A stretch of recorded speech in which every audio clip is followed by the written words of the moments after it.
Ah, c'est fatigant la connerie. Ouais, non, ça devrait être légèrement mieux. Bon, on va voir la dernière vidéo pour te reprendre ta claque sur le consensus scientifique, sur le changement climatique, sur les gelées, sur les pluies épisodiques, quinoa agriculture, bref. Les 33 degrés pendant 2 semaines en 2003, c'est une canicule. De mai à octobre, il fait 33 degrés dans les PO, et on a des pointes à 37 degrés pendant quasiment un mois. Voilà, ça c'est le changement climatique en 20 ans. On prend 4... Alors, le truc exceptionnel devient la norme pendant quasiment 6 mois, et on prend 4 degrés sur le maximum, et le maximum, il dure pas 2 semaines, il dure un mois et demi, il dure 3 fois plus longtemps. Voilà, ça c'est le changement climatique. Le consensus scientifique, des millions de scientifiques qui sont d'accord sur des méta-analyses qui cherchent à faire un résumé de tout le savoir à un instant donné, sur un point précis, pour dire globalement les études sont d'accord sur ça, il y a quelques divergences là-dessus, ça a été prouvé, voilà, globalement. Bref. Voilà. Ouais, je reste sur ce problème. Je suis pas préparé à autant de conneries, vraiment autant de stupidité. Bon, je vais le faire, ouais, je vais commencer par ça. Tu parles d'écologistes qui sont idiots utiles.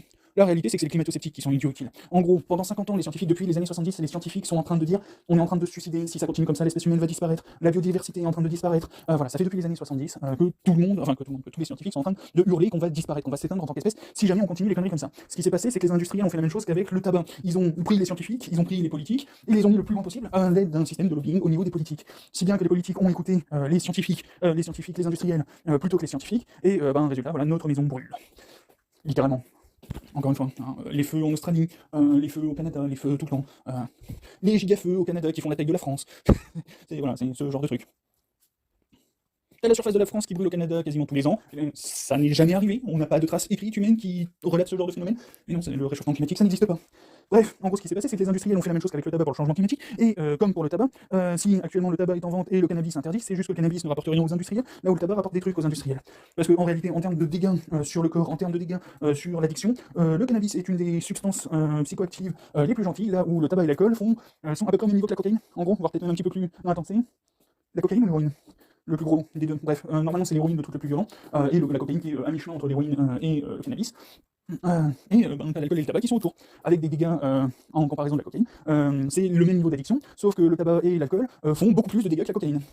Voilà. Bon, si actuellement on en est là, c'est parce que les industriels ont dit aux politiques mais non, va t'en prendre au cannabis plutôt qu'au tabac et à l'alcool. Voilà. Et pour le changement climatique, il s'est passé exactement la même chose. Techniquement, encore une fois, on est de la même génération, on est censé avoir grandi dans le même truc. Si t'as grandi à la campagne, si t'as grandi avec des agriculteurs autour de toi, normalement, t'es censé avoir connu ça. T'es censé avoir connu tous ces débats de... Bref, t'es censé l'avoir vécu. Ces agriculteurs qui sont en train de voir leur métier se faire détruire, au profit... Bref, t'es censé le voir, t'es censé l'avoir vécu ce moment où t'as des agriculteurs qui sont en train de s'enseigner et qui sont en mode c'est en train de vraiment tourner très très mal. Après, moi j'ai peut-être de la chance parce que j'ai eu un milieu qui est passé au bio extrêmement rapidement. C'est-à-dire que, j'avais quel âge? Ouais, aux alentours de mes 6 ans, ça passait déjà au bio. Donc ouais, à peu près années 2000. Aux alentours des années 2000, ça passait déjà au bio dans mon entourage. Bref, justement parce qu'il y avait ça, bref. Mais t'es censé l'avoir connu ça, avec les agriculteurs qui sont là en mode ouais mais c'est complètement de la merde, on est en train de se faire suicider notre truc, on est en train de perdre nos parcelles perdent en vitalité. Bref voilà, t'as eu cette période, et les politiques qui sont là en mode mais non, vous en faites pas, on va juste racheter votre truc et mettre un industriel dessus, et lui il va faire très bien le truc, t'inquiète pas. Résultat, sol qui meurt en 5 ans, et derrière ça t'es obligé de mettre le sol sous perfusion, sinon t'arrives plus à faire pousser quoi que ce soit. Bref. Tu l'as eu normalement. Si tu prétends être avec les agriculteurs, tout ça, tu l'as eu ça. T'es censé l'avoir eu, t'es censé l'avoir vécu. On a le même âge, à peu près 2-3 ans près, on a le même âge. T'es censé l'avoir vécu.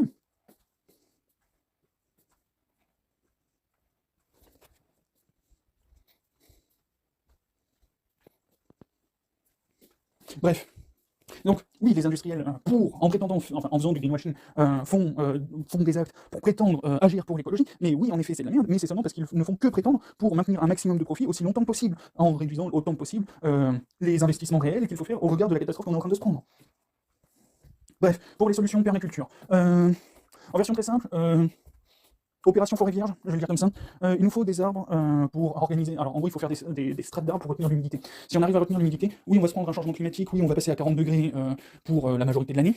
Oui, on va se taper des étés à 45 degrés, mais on se tapera des étés à 45 degrés où les arbres nous donneront déjà de l'ombre, les arbres absorberont la majorité de la chaleur avec la chlorophylle, et les arbres permettront d'avoir une agriculture en dessous. Donc en gros, il nous faut pouf pouf, des arbres qui vont à au moins 30 mètres de haut, des arbres qui vont à au moins 15-20 mètres de haut, et derrière ça, des petits arbres fruitiers, genre des pommiers qui font genre entre 5 et 10 mètres de haut.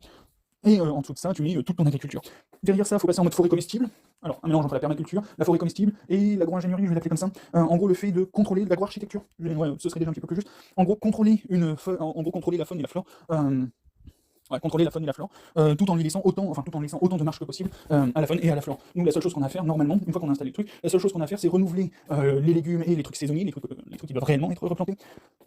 Et derrière ça, juste récolter les trucs qu'on a à récolter. Commencer par faire des puits de biodiversité là où tu veux faire par exemple des méga-bassines parce que il n'y a aucun problème avec les nappes phréatiques dégueulent de flotte.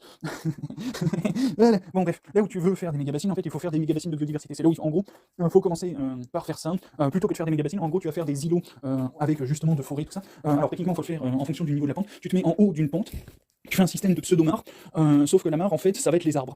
Et les arbres vont petit à petit par leur évaporation, par la sueur, vont en gros permettre, alors vont installer des nutriments dans la flotte. En gros c'est, tu prends ta pente, premier tiers en partant du haut de la pente, tu installes ta mare, tu commences par une mare, hein, et c'est vraiment une petite mare, hein, un petit truc de rétention.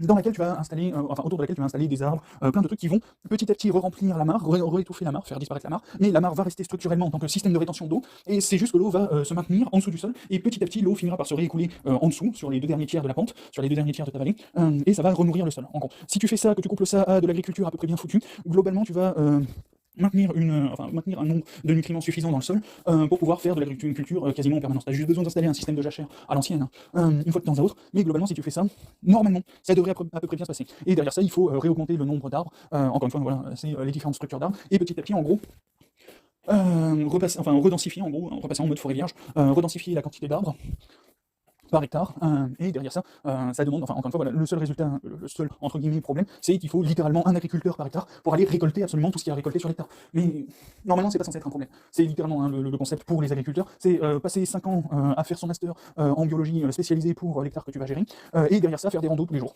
pour observer les évolutions du truc, et après ça, t'es complètement tranquille. T'as fini ta rando dans ton hectare, t'as fini tous tes points d'observation, par exemple, bref, je vais pas te parler d'absolument tous les détails, mais pour polliniser le truc, tu vas remettre plein d'abeilles partout, bref. En gros, voilà, tu fais revenir la biodiversité petit à petit sur la totalité du territoire, en commençant par faire ces entre guillemets méga bassines de biodiversité, légèrement en hauteur, pour que la gravité s'occupe d'apporter les nutriments petit à petit dans la vallée. Et derrière ça, si tu fais le truc correctement, t'as fait le truc correctement. J'ai pas trop d'autres trucs à expliquer. Normalement, avec ça, tu vois, enfin, si tu touches à peu près 2-3 billes dans une évolution d'écosystème, globalement, que ce soit de l'agriculture, du jardinage, n'importe quoi, t'es censé voir un peu ce que ça va faire.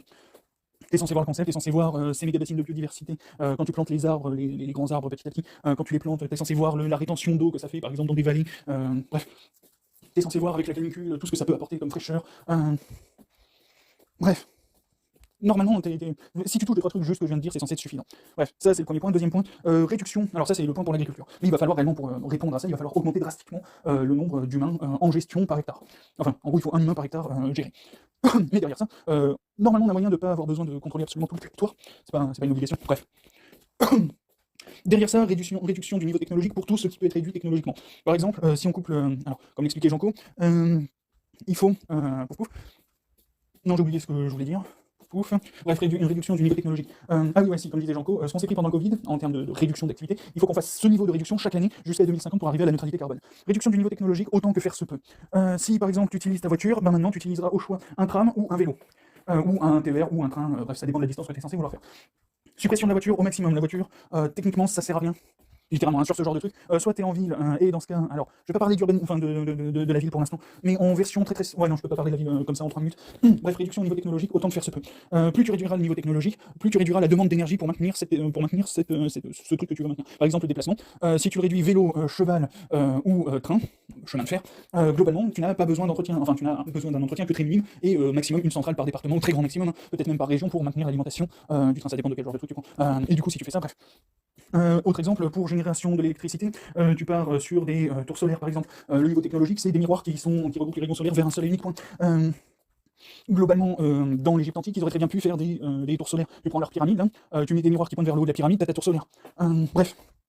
Réduction du niveau technologique autant que faire se peut, dans la limite de l'acceptable bien entendu. Pour la santé tu vas un peu aller faire foutre pour la santé, c'est techniquement l'un des seuls trucs où le niveau technologique doit à minima se maintenir, si possible augmenter. Bref, dans le même concept qu'un agriculteur par hectare géré, tu réaugmentes le maillage du territoire pour absolument tous les métiers, tu remultiplies le nombre de docteurs pour chaque quartier, tu dois avoir un docteur, pour chaque quartier tu dois avoir des flics, pour chaque quartier tu dois avoir un petit commerce, pour chaque quartier tu dois avoir, pour chaque petit village tu dois avoir un docteur, pour chaque petit truc, bref en gros voilà, tu réaugmentes le truc, et en faisant ça tu réduis les besoins de déplacement. Si t'as ton petit marché de quartier ou de village qui regroupe toute l'agriculture locale, t'as pas besoin d'aller en centre-ville pour faire tes courses, bref, inviter là où tu travailles, ou travailler là où tu habites, bref, ce genre de truc. Et en faisant ça, en fait, on retombe très rapidement à la neutralité carbone, sans jamais complètement sacrifier de trucs. Le seul truc qu'on ne doit jamais perdre, c'est l'ordinateur. Sans l'ordinateur, on perd littéralement des millions d'années par année.